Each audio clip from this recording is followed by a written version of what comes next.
Guys, welcome back to all of you a new video again. Guys, आज मैं फिर से आपके लिए एक नई स्टोरी लेकर आई हूँ जिसमें आपको एक एक वर्ड की हिंदी मीनिंग पता चलेगा। जैसे कि आप देख सकते हैं कि मैंने हिंदी मीनिंग पहले से लिख दिया है जिससे कि आपको बेहतर समझ में आए और साथ ही साथ आपको ग्रामर्स के रूल भी सीखने को मिलेंगे। गाइज, आप स्टोरी के जरिए अंग्रेजी पढ़ना, लिखना और बोलना सीखते हैं। तो चलिए बिना किसी देरी के वीडियो को स्टार्ट करते हैं। आज का जो ये स्टोरी है ये बहुत ही इंटरेस्टिंग है, तो बने रहेगा वीडियो के एंड तक। सबसे पहले देखते हैं कि स्टोरी का टाइटल क्या है। टाइटल है a rich man and his son. A rich man का मतलब है यहाँ पे एक धनी व्यक्ति, एंड मीन्स और हिज सन उसका बेटा।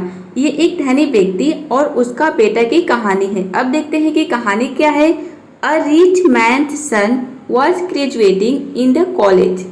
अ रिच मैन्स यहाँ पे इसका मतलब है एक धनी व्यक्ति का, सन मीन्स बेटा। यहाँ पे मैन के बाद अपोस्ट्रोफ में एस दिया है, उसका मतलब है का।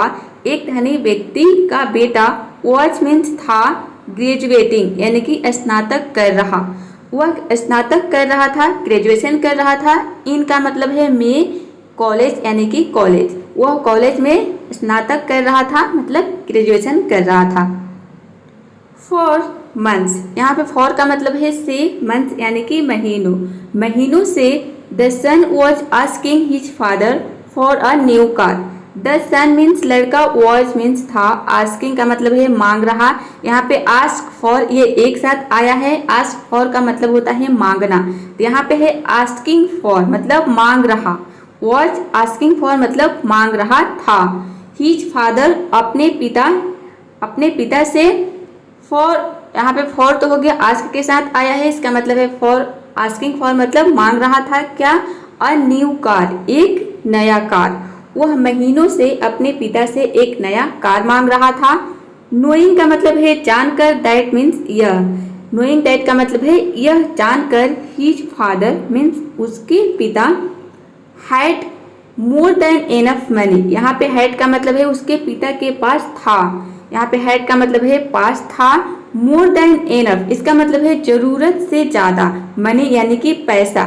यह जानकर कि उसके पिता के पास था जरूरत से ज्यादा पैसा, इसलिए उसे पता था कि उसके पिता के पास जरूरत से ज्यादा पैसा था। यह जानकर वह अपने पिता से महीनों से एक कार खरीदने के लिए कह रहा था, यानी कि वह एक नया कार अपने पिता से मांग रहा था। देखिए, आस्किंग फॉर मतलब मांग रहा था, या फिर वो बोल रहा था कि मुझे नया कार एक खरीदो, ये भी आप बोल सकते हैं। तो यहाँ तक आपने स्टोरी समझ लिया कि एक धनी व्यक्ति का बेटा था, वह ग्रेजुएशन कर रहा था, वह कॉलेज में, और महीनों से वह अपने पिता से एक कार मांग रहा था कि मुझे एक कार दिलवा दो। और यह जानकर वह क्यों मांग रहा था, क्योंकि उसे पता था कि उसके पिता के पास जरूरत से ज्यादा पैसा था। आप यहाँ पे देख रहे हैं कि स्टोरी का नाम ही है एक अ रिच मैन मतलब एक धनी व्यक्ति, एंड हिज सन उसका बेटा। तो वो जो व्यक्ति था वह धनी था, तो इसलिए वह अपने पिता से एक कार मांग रहा था। अब देखते हैं कि स्टोरी में आगे क्या है। आगे है व्हेन ग्रेजुएशन डे केम। यहाँ पे व्हेन का मतलब है जब, ग्रेजुएशन मतलब स्नातक, ग्रेजुएशन डे का मतलब हो गया स्नातक का दिन, केम मीन्स आया। कम का सेकेंड फॉर्म है केम। ये जो सेंटेंस है ये पास्ट इंडेफिनिट का है। जब स्नातक का दिन आया, द यंग मैन्स फादर, यहाँ पे यंग मैन का मतलब है युवक, मैन्स फादर यानी कि युवक के पिता ने, कॉल्ड हिम बुलाया उसे। कॉल्ड मीन्स है यहाँ पे मतलब बुलाया, हिम मीन्स उसे। हिम किसके लिए आया है, उस लड़के के लिए आया है कि उसके पिता ने उसे बुलाया।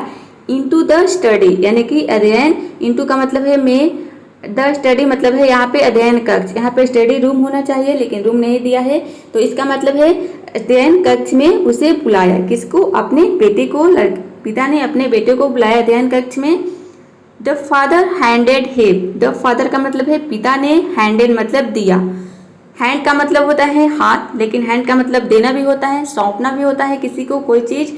तो यहाँ पे इसका मतलब है दिया, हैंडेड मतलब दिया। ये हैंड का सेकेंड फॉर्म है हैंडेड मतलब दिया। हिम यानी कि उसे, हिम किसके लिए है, लड़के के लिए, उसे दिया, पिता ने उसे दिया। क्या दिया, और मतलब एक रैप्ड गिफ्ट। यहाँ पे रैप का मतलब होता है लपेटना, तो यहाँ पे रैप्ड उसका सेकेंड फॉर्म है रैप्ड गिफ्ट मतलब लपेटा हुआ उपहार। गिफ्ट का मतलब होता है उपहार।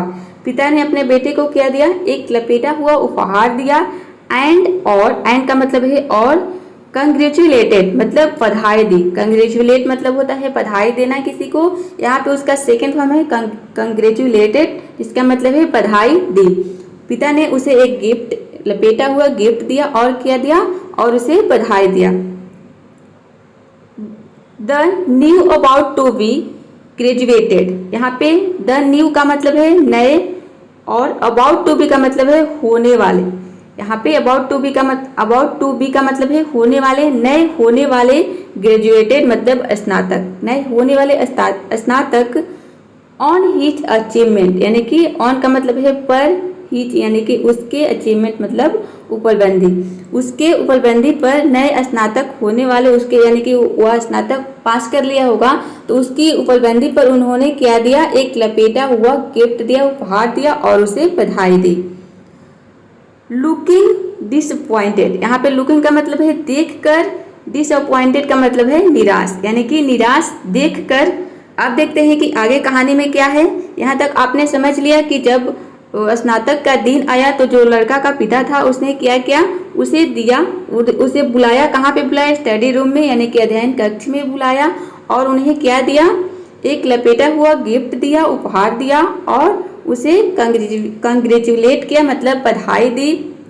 इसलिए the new about to be यानी कि नए होने वाले ग्रेजुएटेड स्नातक पर उसके उपलब्धि, यानी कि उसके उपलब्धि पर वो ग्रेजुएशन पास कर लिया होगा, उसके उपलब्धि पर उन्होंने गिफ्ट दिया। लुकिंग डिसअपॉइंटेड, लुकिंग का मतलब है देखकर, डिसअपॉइंटेड मतलब निराश देखकर। अब आगे देखते हैं। तो इसके पहले था लुकिंग डिसअपॉइंटेड मतलब उदास देखकर। The son open, the son open मतलब है लड़के ने खोला। ओपन का मतलब होता है खोलना, तो उसका सेकेंड फॉर्म है ओपन मतलब खोला। द गिफ्ट यानी कि उपहार मतलब तोहफे, गिफ्ट का मतलब होता है तोहफे या फिर उपहार।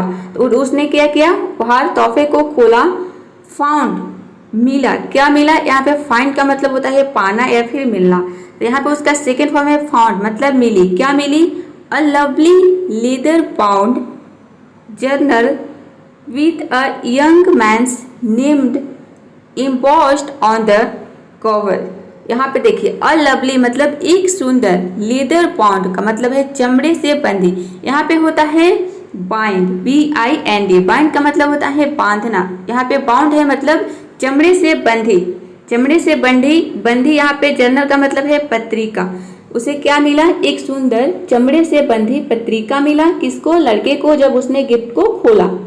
यहाँ पे विद का मतलब है से यंग मैंस नेम यानी कि युवक के नाम। यहाँ पे इम्बोस्ड का मतलब होता है डिजाइन, उभरा हुआ था, यानी कि उस बुक के जो कवर था, ऑन द कवर मतलब यहाँ पे ऑन का मतलब है पर, कवर यानी कि इसका हिंदी मीनिंग होता है आवरण। उसके बुक के जो फ्रंट पर यानी कि जो कवर था उस पर उस यंग यानी कि लड़के के नाम का क्या था, डिजाइन उभरा हुआ था। उस पर उस लड़के का नाम था जो बुक का, जो पत्रिका का कवर था। ही एंग्रीली यानी कि उसने गुस्से से, एंग्रीली का मतलब होता है गुस्से से, ही मतलब उसने, एंग्रीली यानी कि गुस्से से। रेज्ड, रेज्ड का मतलब है उठाई, रेज मतलब होता है उठाना या फिर उसका सेकंड फॉर्म है रेज मतलब उठाई। क्या, हिज वॉइस मतलब अपनी आवाज, उसने गुस्से से अपनी आवाज उठाई। और थ्रू डाउन, यहाँ पे थ्रो का मतलब होता है फेंकना, उसका सेकंड फॉर्म है थ्रू मतलब फेंका। डाउन यानी कि फेंक दिया, थ्रू मतलब फेंक दिया, डाउन मतलब नीचे, उसने नीचे फेंक दिया। जर्नल पत्रिका को क्या कर दिया, नीचे फेंक दिया। एंड और स्टॉर्म्ड आउट और क्रोध में आया बाहर। यहाँ पे आउट का मतलब है बाहर, स्टॉर्म मतलब क्रोध में, क्रोध में आना। स्टॉर्म का मतलब होता है स्टॉर्म, जिसका मतलब होता है क्रोध में आना। तो यहाँ पे उसका सेकेंड फॉर्म है स्टॉर्म, स्टॉर्म मतलब क्रोध में आया, वह आउट मतलब बाहर, वह क्रोध में बाहर आया। The young man had not seen, the young man मतलब युवक ने, हैड नॉट, हैड का मतलब यहाँ पे था, नॉट सीन यानी कि नॉट मीन्स नहीं, सीन मतलब देखा, यानी कि युवक ने नहीं देखा था। क्या नहीं देखा था, अब आगे पता चलेगा। यहाँ तक आपने समझ लिया कि पिता ने एक गिफ्ट दिया, वह कार मांग रहा था लेकिन उसने कार नहीं दिया, उन्होंने क्या दिया, एक गिफ्ट दिया। और वह गिफ्ट जो था वह चमड़े से बंधा हुआ था। जब उसने खोला उसको और उसके जो बुक पत्रिका पर क्या था, उसका नाम उभरा हुआ था, यानी कि लड़के का नाम था। तो उसने क्या किया, गुस्से से उस किताब को फेंक दिया और कमरे से बाहर निकल गया, यानी कि बाहर हुआ, गुस्से से बाहर आ गया और उस किताब को नीचे फेंक दिया। आप देखिए कि यहाँ पे बोल रहा है कि यंग मैन, यानी कि युवक ने नहीं देखा था, युवक ने नहीं देखा था। युवक किसके लिए आया है? उस लड़के के लिए। क्या नहीं देखा था? चलिए आगे देखते हैं। अब देखिए आगे है हिज फादर, यानी कि अपने, वहाँ इसके पहले आपने देखा कि ही हैड नॉट सीन, उसने नहीं देखा था क्या? हिज फादर, अपने पिता को, उसने अपने पिता को नहीं देखा था सिंस ग्रेजुएशन डे, यानी कि स्नातक के, यहाँ पे सिंस का मतलब है से, ग्रेजुएशन डे यानी कि स्नातक के दिन से, स्नातक के दिन से उसने अपने पिता को नहीं देखा था, यानी कि उसके पिता ने उन्हें पत्रिका दी तो उसने क्या किया, उस पत्रिका को फेंक कर बाहर चला गया, रूम, स्टडी रूम से वह बाहर चला गया। उसी दिन से वह अपने पिता को नहीं देखा। और he became successful, he means वह बिकेम मतलब बन गया, सक्सेसफुल मीन्स सफल, वह सफल बन गया।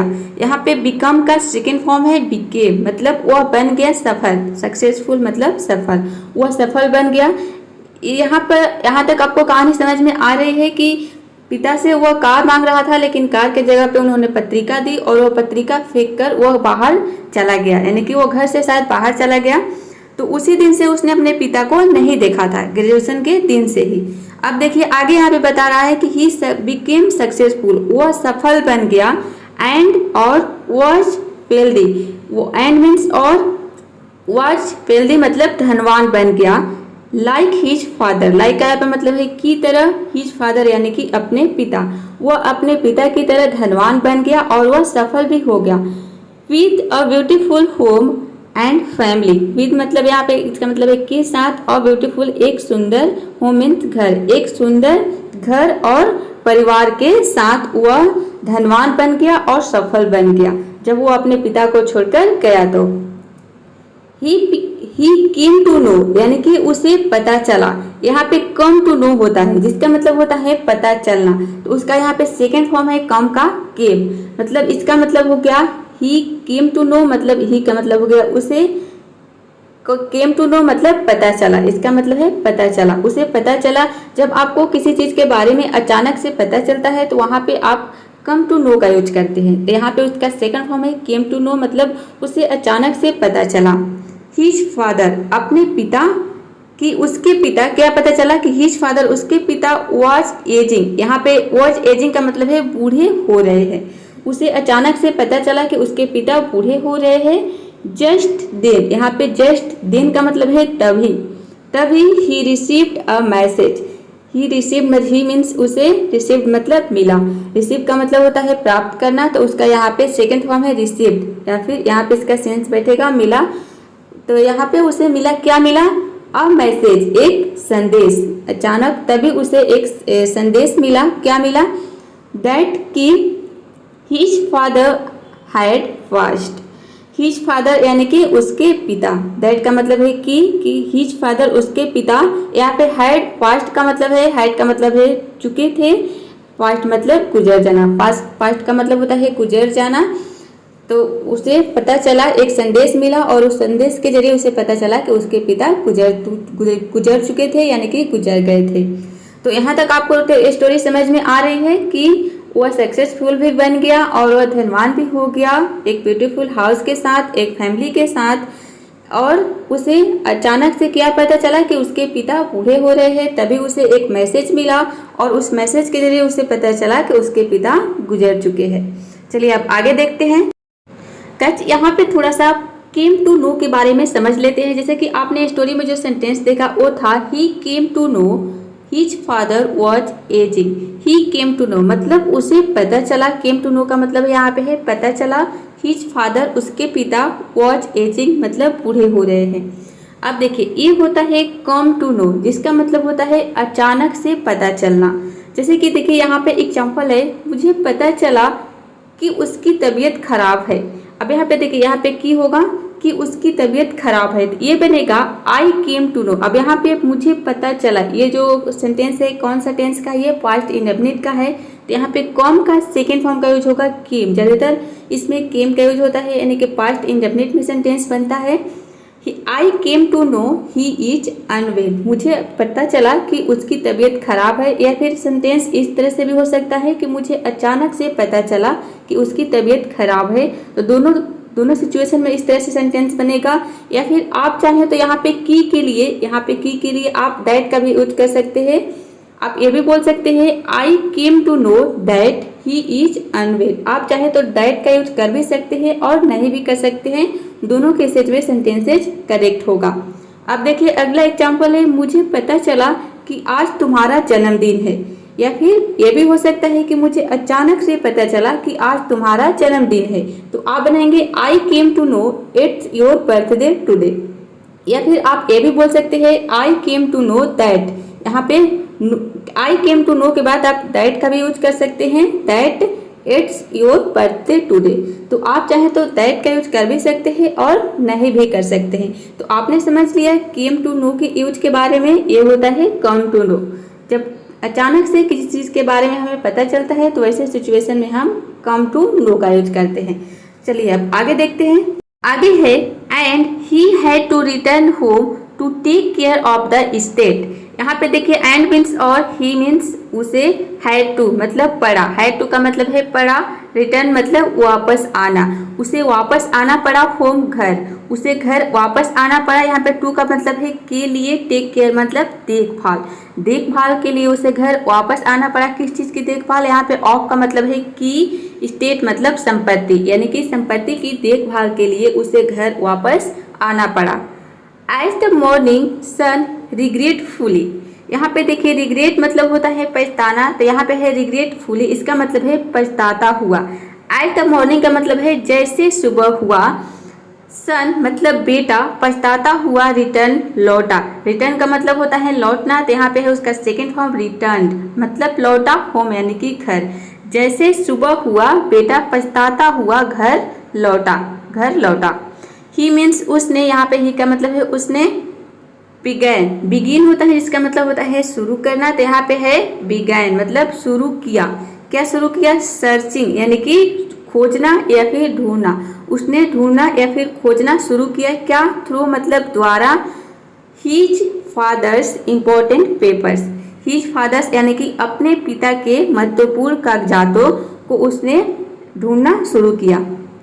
एंड मीन्स और, सॉ मतलब देखा, सी का सेकेंड फॉर्म है सॉ, पास्ट इंडेफिनिट टेंस है। सॉ मतलब देखा, क्या देखा, दैट मीन्स कि। स्टिल का मतलब होता है अभी भी। न्यू जर्नल मतलब अभी भी नई पत्रिका, यानी कि जो वो पत्रिका जब वह घर से पत्रिका को उसके पिता ने गिफ्ट के रूप में दिया था पत्रिका को, तो उसने वो फेंक कर चला गया था, तो उसने देखा कि अभी भी वो जो पत्रिका है वह नया के नया है। जस्ट यानी कि जैसे, जस्ट एज का मतलब है जैसे, ही हैड लेफ्ट इट, यहाँ पे इसका मतलब है कि जैसे वह छोड़ गया था। ही हैड लेफ्ट मतलब वह छोड़ गया था। लीव का मतलब होता है छोड़ना, LEAVE होता है लीव। यहाँ पे लेफ्ट उसका सेकेंड फॉर्म है, मतलब जैसा वह छोड़ गया था, तो उसका यहाँ पे इसका थर्ड फॉर्म का यूज हुआ है। ये जो सेंटेंस है ये पास्ट परफेक्ट का है कि ही हैड लेफ्ट, जैसा वह छोड़ गया था। इट यानी कि उसे, इट किसके लिए आया है, इस जर्नल के लिए आया है। जर्नल मतलब पत्रिका, जैसा वह पत्रिका छोड़ गया था वह पत्रिका वैसा के वैसा ही नया पड़ा है, उसने देखा। ही मीन्स उसने। अब यहाँ पे देखिए ही मीन्स उसने। अब आगे देखते हैं कि आगे की कहानी क्या है। आगे है ही ओपनड इट, ही मीन्स उसने, ओपन मीन्स खोला, इट यानी कि उसे। इट किसके लिए आया है, पत्रिका के लिए आया है कि उसने पत्रिका को खोला। And as he flipped through the pages की, कार की। अब यहाँ पे देखिए एंड मीन्स और, एज यानी कि जैसे ही मतलब उसने, फ्लिप्ड मतलब पलटा।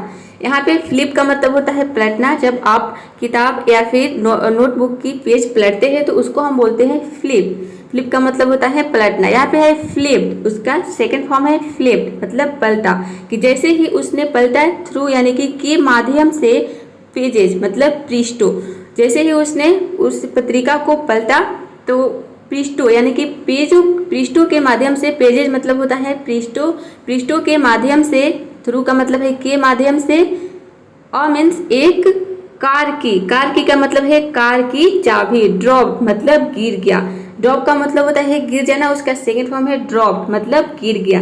जैसे ही उसने पत्रिका का पेजेज जब उसने पलटा तो पृष्ठों के माध्यम से यानी कि पेजों में से क्या गिरा, एक कार की चाबी गिरा। From the back of the general, from means से, बैक मीन्स पीछे, यानी कि पीछे से क्या गिरा, एक चाबी गिरा, कार की चाबी गिरा। Of the general, of means के, जनरल यानी कि पत्रिका के पीछे से चाबी गिरा। अ डीलर टैग, अ डीलर टैग यहाँ पे मतलब एक डीलर टैग वॉच यानी कि था, एक डीलर टैग भी था। अटैच्ड, वह अटैच था। अटैच का यहाँ पे मतलब है जुड़ा हुआ, वह जुड़ा हुआ था। एक डीलर टैग वॉच मतलब था, अटैच्ड यानी कि जुड़ा हुआ, एक डीलर टैग जुड़ा हुआ था। टू की यानी कि टू का मतलब यहाँ पे के साथ, की मीन्स कुंजी यानी कि चाबी के साथ एक डीलर टैग जुड़ा हुआ था। दैट मीन्स यहाँ पे की रोट, जिस पर लिखा हुआ था। यहाँ पे दैट रोट का मतलब है जिस पर लिखा हुआ था। क्या लिखा हुआ था, पेड इन फुल। इसका मतलब है कि भुगतान कर दिया गया है। पेड इन फुल का मतलब है भुगतान कर दिया गया है, कि उसे उस चाबी के, जो चाबी में एक क्या था, डीलर टैग था। उसे क्या मिला था, एक चाबी मिला था और एक डीलर टैग अटैच था विथ टू द की यानी कि कुंजी के साथ, चाबी के साथ एक डीलर टैग अटैच था, जुड़ा हुआ था। और क्या लिखा था, जिस पर लिखा था कि पेड इन फुल मतलब भुगतान कर दिया गया है, उस पर लिखा था। Whatever this car takes you, जहां भी, वट एवर का मतलब है जहां भी, दिस कार यानी कि यह कार, टेक्स मतलब ले जाए आपको, यानी कि यह कार आपको जहां भी ले जाए। इसका यह मतलब है कि जहां भी यह कार आपको ले जाए। आगे है राइट अबाउट मतलब लिखे। यहाँ पे देखिए राइट का मतलब है लिखे। उसने क्या है कि जहां भी ये कार आपको ले जाए लिखे। अबाउट यानी कि के बारे में, इट यानी कि इसके बारे में लिखे। टू रिमेंबर, टू का मतलब है के लिए, रिमेंबर यानी कि याद रखने, इट यानी कि इसे याद रखने के लिए इसके बारे में लिखे। उसमें लिखा था कि जहां भी यह कार आपको ले जाए तो इसे याद रखने के लिए इसके बारे में इसे लिखे। क्या लिखे, फॉर एवर यानी कि हमेशा के लिए। यहाँ पे देखिए फॉर एवर का मतलब होता है हमेशा के लिए। लव यानी कि प्यार, डैड मीन्स पिता, हमेशा के लिए पिता से प्यार। बस इतना ही उसमें लिखा था जो डीलर टैग था। अब आगे क्या है, नो मैटर। अब यहाँ पे समझते हैं कि हमें क्या याद रखना चाहिए, कि इस कहानी से हमें क्या सीख मिली। नो मैटर मतलब कोई फर्क नहीं पड़ता, इसका मतलब है। नो मैटर मतलब होता है कोई फर्क नहीं पड़ता। व्हाट यू एक्सपेक्ट, यहाँ पे एक्सपेक्ट है जिसका मतलब, एक्सपेक्ट का मतलब होता है उम्मीद करना। तो यहाँ पे इसका मतलब है कि आप, व्हाट मतलब क्या, यू यानी कि आप, एक्सपेक्ट मतलब उम्मीद करते हैं। आप क्या उम्मीद करते हैं, ये कोई मैटर, ये कोई फर्क नहीं पड़ता कि आप क्या उम्मीद करते हैं। बी ग्रेटफुल मतलब आभारी रहे। बी ग्रेटफुल का मतलब है आभारी रहे। फॉर मतलब के लिए। व्हाट यू आर गिवन यानी कि जो आपको दिया जाता है, जो आपको दिया जाता है, जो आपको दिया गया है, उसके लिए आप हमेशा आभारी रहे। ये कोई फर्क नहीं पड़ता इससे कि आप क्या उम्मीद करते हैं। आपको जो दिया जाता है उससे आप क्या रहे, उसके लिए हमेशा आभारी रहे। तो गाइस ये स्टोरी आपको कैसे लगी कमेंट बॉक्स में ज़रूर बताइएगा। आई होप आपको इसमें बहुत सारे नए वर्ड्स और ग्रामर्स के रूल भी सीखने को मिले होंगे। तो चलिए आज के लिए इतना ही। यदि स्टोरी पसंद आई है तो प्लीज़ वीडियो को एक लाइक जरूर कर दीजिएगा। आपके एक लाइक से हमें मोटिवेशन मिलता है। और अभी तक आपने इस चैनल को सब्सक्राइब नहीं किया है तो चैनल को सब्सक्राइब कर लीजिए, ताकि जब भी मैं कोई वीडियो अपलोड करूँ उसका नोटिफिकेशन सबसे पहले आपको मिल जाए। तो मिलते हैं नेक्स्ट वीडियो में, तब तक के लिए आप प्रैक्टिस करते रहिए, सीखते रहिए।